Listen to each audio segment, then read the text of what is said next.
Are you gonna bark all day, little doggy?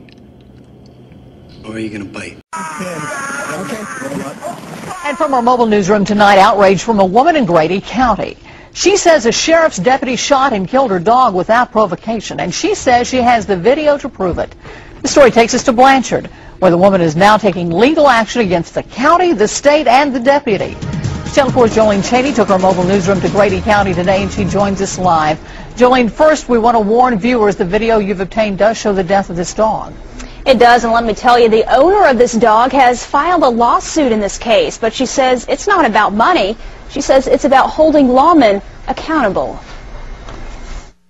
When Tammy Christopher first spotted her dog Bruiser in a friend's litter of puppies, she knew he was the one. I went over there and I fell in love with this one dog, and I just had to have him. But 4 years later, she claims a Grady County deputy needlessly took her companion. She says the deputy pulled up to her driveway and got out to ask for directions. This surveillance video from Tammy's house shows the officer getting out of his car, the dog running toward him, then he shoots the animal.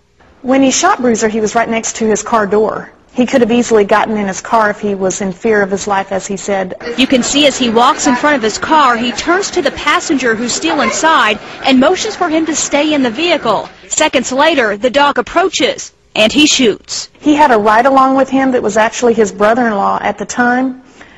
He actually works for the sheriff's department as a dispatcher, and I think he was showing off. And I think that he thought that he was going to get away with it and nobody would know who shot the dog.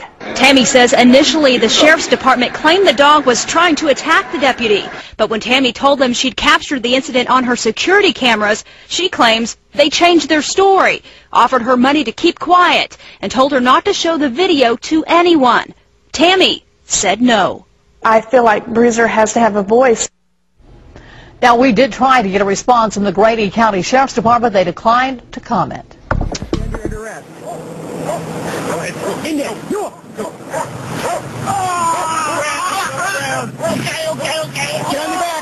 On your stomach. Get on your stomach. Base your own opinion. Thank you.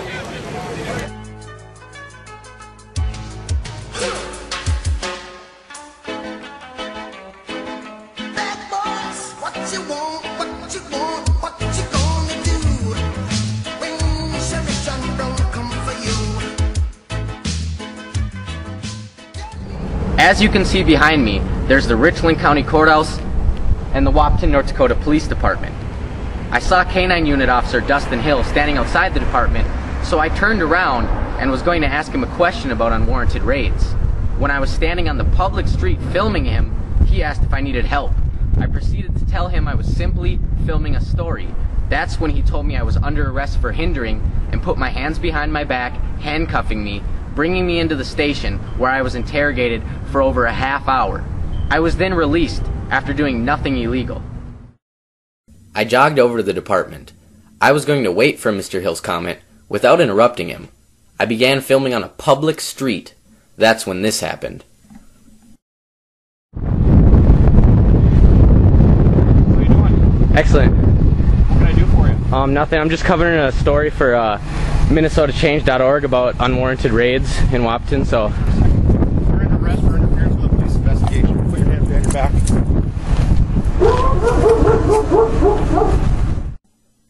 Everything was going fine until I mentioned my story was about unwarranted raids.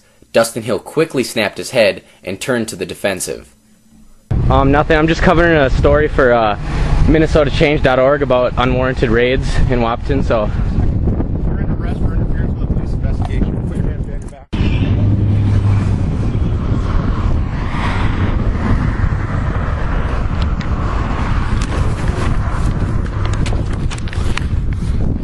I was just standing outside the Wahpeton, North Dakota Police Department, filming an officer who practices unwarranted raids when he came up and arrested me unlawfully, handcuffed me, and I was detained, interrogated, and harassed by one of the officers.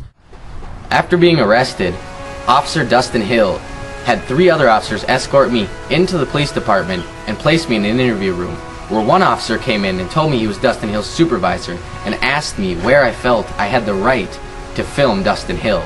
I told him that North Dakota law, United States law, and the First Amendment of the United States Constitution gives me every right to film anybody in public. He then left. They left me there, handcuffed, for nearly an hour. He then returned and told me to stand up, remove my handcuffs, told me to grab my camera and leave. He told me that I needed to understand that I pissed Dustin Hill off. There was no police investigation going on. Dustin Hill was talking to a citizen. He arrested me unlawfully. I was detained unlawfully. I'm 17 years old. My parents were not notified, which is also illegal, and I was never even read my Miranda rights. I would appreciate it if anyone would call and voice their concerns to the Wahpeton Police Department, because this is tyranny, this is a police state, this will not be tolerated. An officer cannot arrest anyone for no reason and then release them later and think that's okay, because it's not. So let's let our voices be heard. This is Robert Wanek reporting for mnchange.org. No charges were filed against me. I was detained to send a message that a badge warrants authoritarian power and that pissing an officer off is unacceptable. The chief of police, in his statement, encourages questions.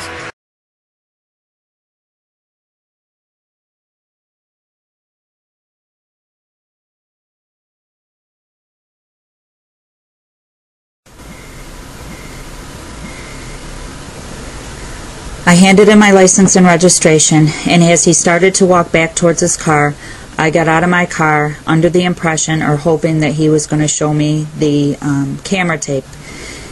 He asked me to get back in my car, and I again said, "Show me the tape, please show me the tape."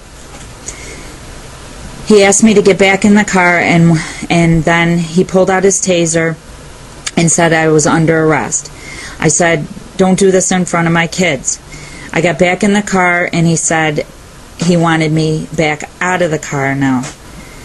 And I said, "Why am I under arrest? I've done nothing wrong. I wasn't speeding. I wasn't on my cell phone." He then yanked me out of the car and wanted me to go down, put my hands or lie. Pulled his taser out, and the first shot jolted me, and I was trying to get back in the car again because I was scared. And then he yanked me away again, and that's when he tased me, and I went down on the ground. It felt like it was it was an electrical shock going through you, and I had no control over anything. And he's still trying to get me down to the ground, but I was still being electrified.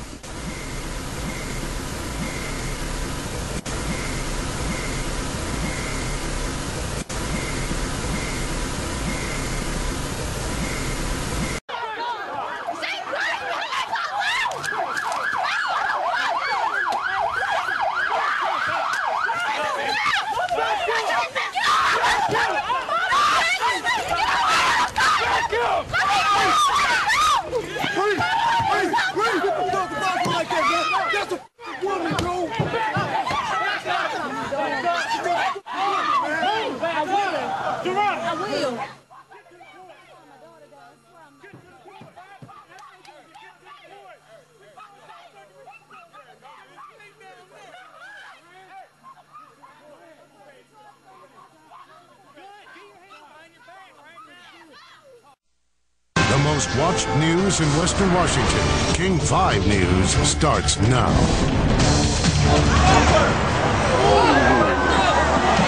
Oh, no. Are you serious? Are you serious? A new videotape surfaces showing a Seattle police officer punching a young woman in the face. Only months after Seattle police came under heavy criticism for a video of police stomping on a man, there is new controversy tonight. Only this time, Seattle police say that punch came after an officer was assaulted. And King 5's Chris Daniels is live now from the newsroom with details. Chris? Mimi and Lori, the incident happened this afternoon and was videotaped by a man who heard an argument and pulled out his camera. Police say the young woman became verbally and physically abusive after a jaywalking stop. But tonight, a viewer with a far different interpretation called television newsrooms with what he captured on tape.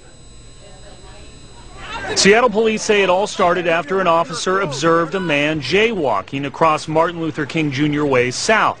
And when he attempted to stop him, voices and tensions escalated. Hey, get the A witness took his video camera out and started rolling. And when the officer attempted to arrest 2 other teens for jaywalking, that's when it got physical. Oh, no. Seattle police say tonight the officer believed the girl was attempting to physically affect the first girl's escape, and when she came at the officer, he punched her. Both girls were eventually handcuffed and booked on suspicion of obstructing an officer. A Seattle Police Department spokesperson tonight declined to review the tape and said in addition to the more serious charges, both women were cited for jaywalking. Police say medics looked at both women and neither was hurt. That's the story for now. Live in the King 5 newsroom, Chris Daniels, King 5 News. Chris, thank you. Today's incident comes less than 2 months after this one, which sparked outrage against Seattle police officers. 2 officers are seen stomping on a robbery suspect. One of the officers used racially charged language against the Latino man, who was later freed while the other men were arrested. That case is still under investigation. Stay with King 5 for the latest on today's assault investigation. From the 6 minutes of video captured by 2 Millville police dashboard cameras emerged 2 very different versions of what happened on an early morning last February. I'm stopping you. I'll tell you in a second. You're on your bike on the sidewalk. The just-released video is at the center of a lawsuit in which this woman, Sheila Stevenson, claims she became the victim of excessive force after then Millville police officer Carlo Drogo pulled her over for illegally riding her bicycle on a sidewalk. Take another unit up there, 500 block north second. In the course of trying to handcuff Stevenson, the video shows Drogo as he sprays himself in the face with pepper spray, and she appears to push him. Drogo then appears to knock Stevenson to the ground to subdue her. Drogo is seemingly doubled over in pain as other officers arrive. I'm not doing nothing. Put your hands behind your back. Can you not do this? I'm not doing Give me your hand. I'm Your not hand doing behind your back. Seconds later, Drogo approaches Stevenson again and appears to punch her 4 times. Why did you leave me? Why did you leave me? Why did you leave me? Relax. Stevenson is eventually led away. She was later convicted of resisting arrest. Anybody have any order? Stevenson's civil suit filed in December names Drogo, other officers, and the city of Millville as defendants. Stevenson's lawyer would not comment, nor would Millville's police chief. Carlo Drogo resigned from the police department in October for undisclosed reasons. He wouldn't speak with us on camera, but he issued a statement in which he stands by his actions and calls Stevenson's allegations a distortion of the facts. Drogo also insists the arrest was lawful and describes the lawsuit as frivolous. Meanwhile, there's now a warrant out for Stevenson's arrest on drug possession charges stemming from her encounter with police that was caught on camera. Ted Greenberg, NBC 10 News.